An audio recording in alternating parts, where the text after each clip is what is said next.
de ontem. Marília Ribeiro, muito bom dia. Um prazer falar contigo. Explica pra gente um resumão do que aconteceu ontem.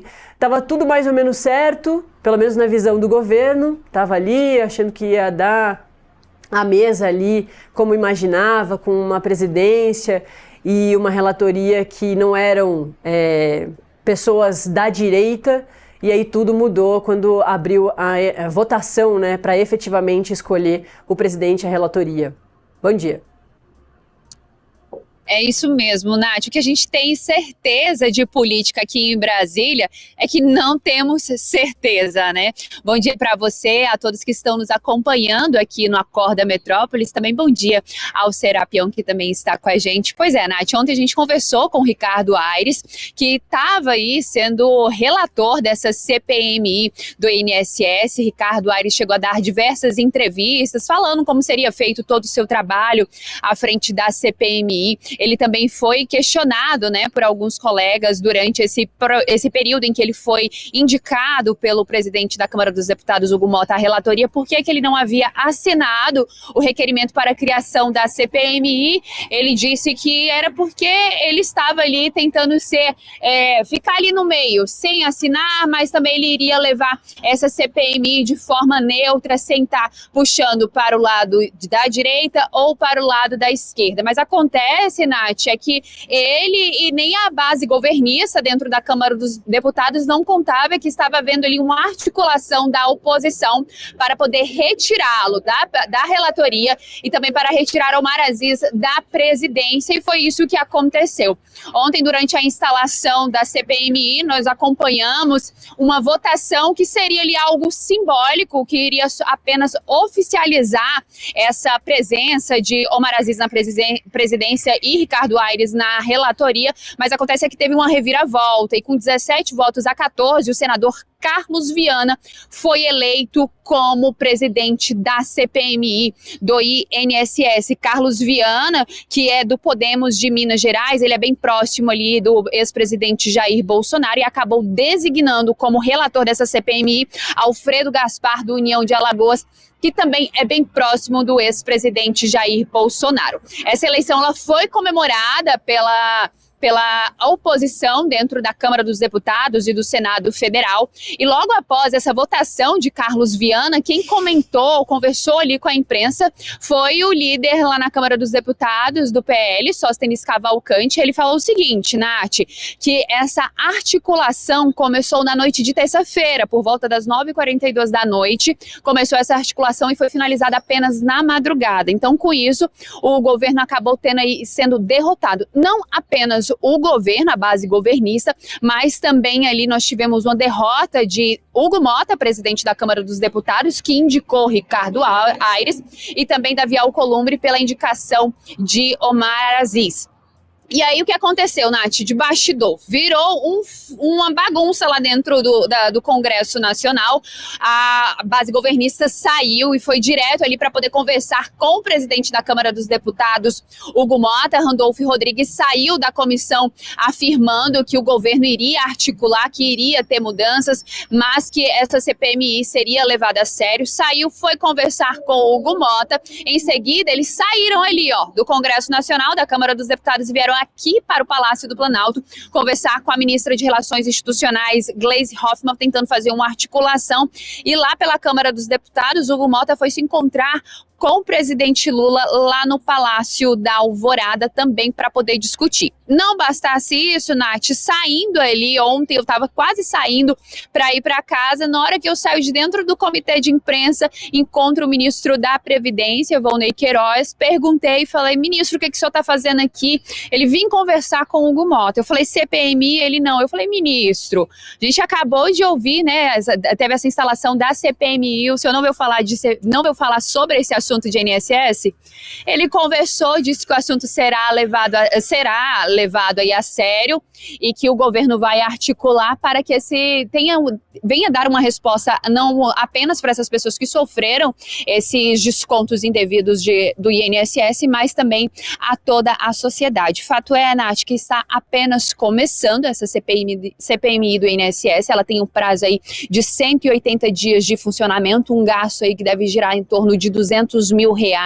A vice-presidência ficou para ser decidida apenas nessa próxima semana, dia 26, terça-feira que vem. Nós temos aí também como um dos candidatos para a vice-presidência Duarte Júnior, que nós entrevistamos ontem, do PSB do Maranhão. Ele também vai concorrer a essa vice-presidência, mas a gente só vai saber o que vai acontecer nos próximos dias acompanhando, e política aqui em Brasília não tem como ter certeza de nada, Nath. Muito obrigada, Marília Ribeiro, trazendo os detalhes dessa confusão ontem da CPMI do INSS, com a direita saindo muito festiva e com a esquerda bem cabisbaixa. Obrigada, Marília, bom trabalho.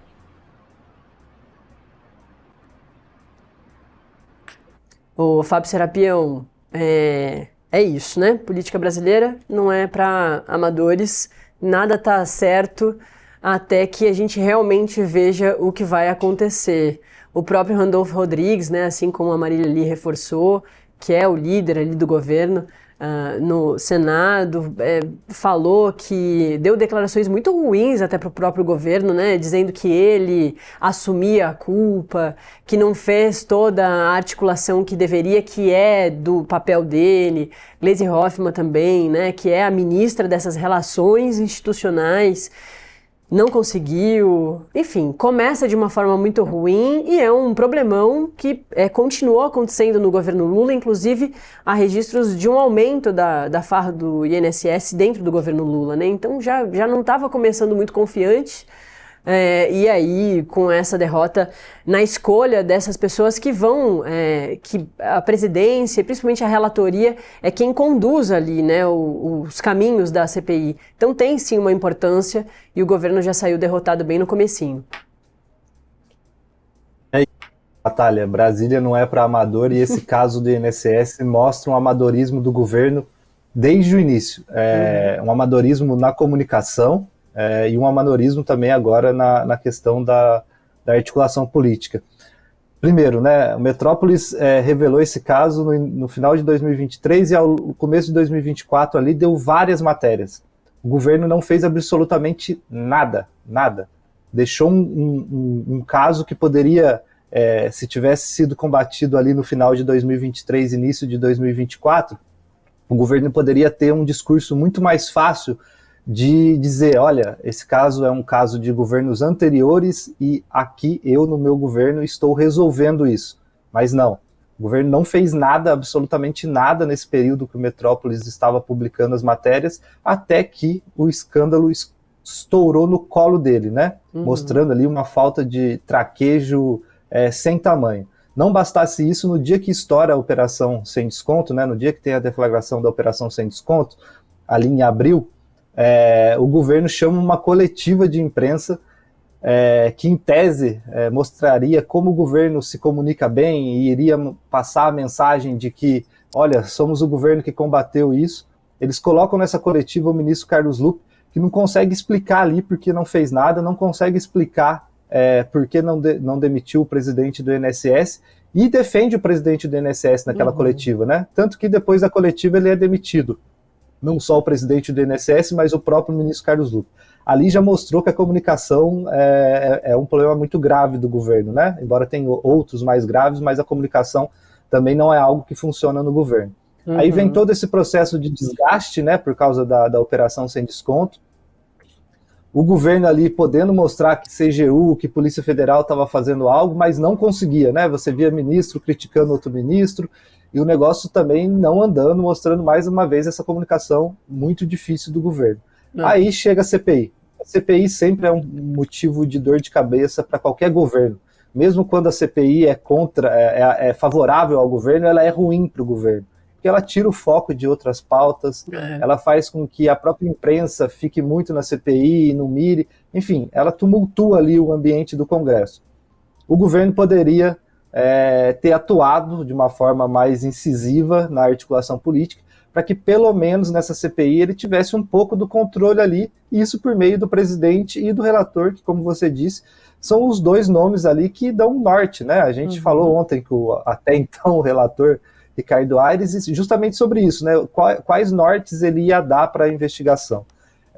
O governo, Eu não falo nem apagão, porque esse apagão já está há muito tempo, né? O governo não tem uma articulação, não consegue, ele não tem maioria. Obviamente, porque ele tem um cenário desfavorável mesmo no Congresso, isso é fato, né? Tem uma bancada muito grande de direita, tem o Centrão que ali fica nas suas negociações e também é muito difícil para o governo. Mas você deveria ter um mínimo, você tinha um acordo com o presidente da casa, só que parece que o governo se fiou nesse acordo com o governo da casa e foi beber cerveja, ficou tranquilo, falou, não, deixa que ele vai resolver isso. E na hora que começou a votação, eu me surpreendi muito, porque eu achei que eu estava vendo uma outra comissão. Isso. Quando eu vejo a votação, eu falei, será que eu estou vendo a comissão certa? E você via ali que o governo não houve reação, não houve uma reação, não conseguiram fazer absolutamente nada. E vai pagar o preço por isso, vai ser uma comissão que vai ser dominada pela oposição, que vai colocar ali o que ela quiser para desgastar o governo. Vai trazer o irmão do Lula, vai focar nesse aumento exponencial das liberações de pagamento durante o governo Lula. Então, é um cenário muito ruim. A gente estava falando ali de cenário eleitoral, eu acho que esse é outro tema que a gente tem que levar em conta para pensar em 2026, né? Ver as consequências. É óbvio, o governo pagou os aposentados, tem feito esses repasses, ele ainda tem um pouco desse discurso, olha, foi no nosso governo que a gente combateu, mas ele não consegue transformar esses trunfos em uma comunicação bem feita. Então, a situação do governo é muito difícil e o caso do INSS deixa muito claro essas dificuldades, principalmente nesses dois pontos que eu citei, né, numa comunicação e numa articulação política ali que é quase inexistente. E depois vem o líder, né, o Randolph, eu não fiz, desculpa, né, igual o filho quando depois que faz tudo errado, não adianta mais, infelizmente. Não. A desculpa vai ser registrada, mas não tem nenhum efeito prático, né? Cantinho do silêncio, né? Não sei como era na sua casa, Fábio Serapião. Na minha, a gente conversava muito, né? Minha mãe não gritava, nem meu pai, mas era um cantinho do silêncio, o cantinho da vergonha. Você ficava ali pensando sobre a sua conduta. Certamente Randolph vai sofrer isso e outros culpados. O Serapião, e o último ponto que eu queria trazer para te liberar, porque o Serapião tem muito trabalho aí pela frente, mas é que olha como tudo muito complexo, porque ao mesmo tempo que o governo sai muito prejudicado, ou começa muito prejudicado a CPMI do INSS, daqui 2 semanas, um pouquinho menos, começa o julgamento do ex-presidente Jair Bolsonaro no Supremo Tribunal Federal. Então a gente vai ter transmissões, porque a CPI é transmitida e o julgamento vai ser transmitido, em 2 poderes diferentes, o legislativo e o judiciário, mas com lados opostos aí, né, do espectro político sendo minados, sendo tensionados, que lá no legislativo vai ser o governo Lula que estará em destaque, principalmente por causa dessa escolha da presidência da relatoria muito mais próxima à direita.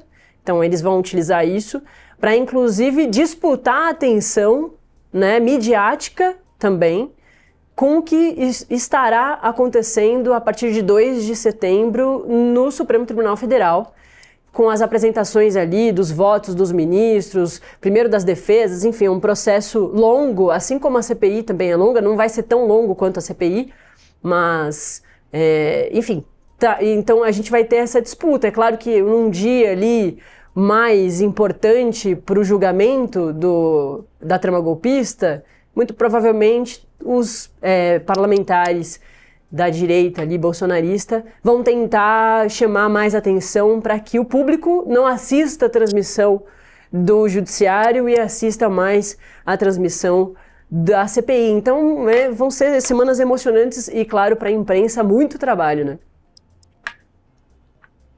A única certeza é que a gente não vai ter paz. O resto a gente vai entender o que vai acontecer. Sim. Mas eu acho que é isso. 2026, a gente estava falando de 2026 vai ter muito dos desdobramentos de tudo isso, né? De como vai se desdobrar o INSS, de como vai se desdobrar a trama golpista e principalmente de como vai se desdobrar essas tensões que não cessam, né? A gente não vê nenhum cenário em que vá arrefecer essa tensão.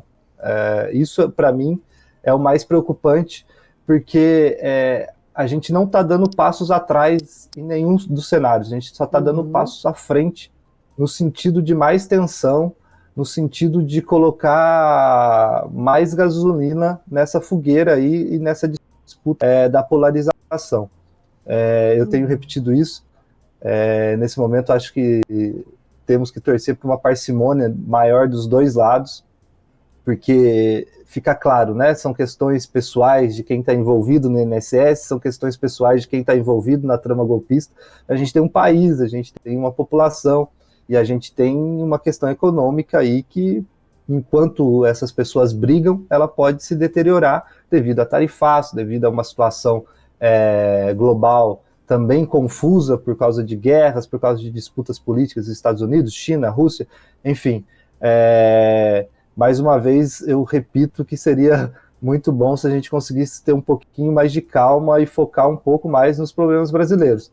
Mas isso acho que não é um cenário, pelo menos do curto prazo. No curto prazo que a gente vai ter, principalmente daqui 2 semanas, é um movimento dessa polarização, e acho que a direita vai utilizar a CPI do INSS e a esquerda vai utilizar o julgamento da trama golpista como exemplos ali e como essa gasolina, né? Para ir jogando um pouco mais nessa polarização e nessa disputa, e vamos torcer para que do outro lado, quando a gente saia de tudo isso, seja um lugar mais tranquilo, mais de entendimento entre esses lados, né? A gente entende a disputa política, isso é normal, uma democracia é feita disso, mas essa disputa política está na hora dela ser feita mais dentro da casinha ali, né? Um pouquinho mais tranquila, porque tá todo mundo puxando a corda de uma forma que talvez ela arrebente, e talvez arrebente no meio, né? Com cada um caindo para o seu lado.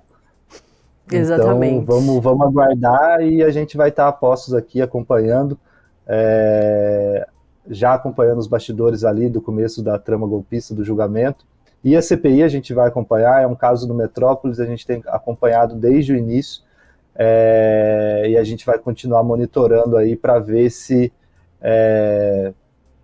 mesmo com relatorias e com a disputa política, que é normal numa CPI, que ela avance, né? Que ela avance e mostre ali quem são esses políticos envolvidos com isso, se é que há políticos envolvidos com isso, e o que aconteceu para que os aposentados fossem surrupiados ali em tantos dinheiros. Perfeito. Então aí as palavras do nosso colunista calmo, sereno e consciente, Fábio Serapião. Muito obrigada, Serapião, é sempre um prazer te ter aqui. Bom dia, bom trabalho, o dia vai ser longo. Tchau, tchau. Valeu.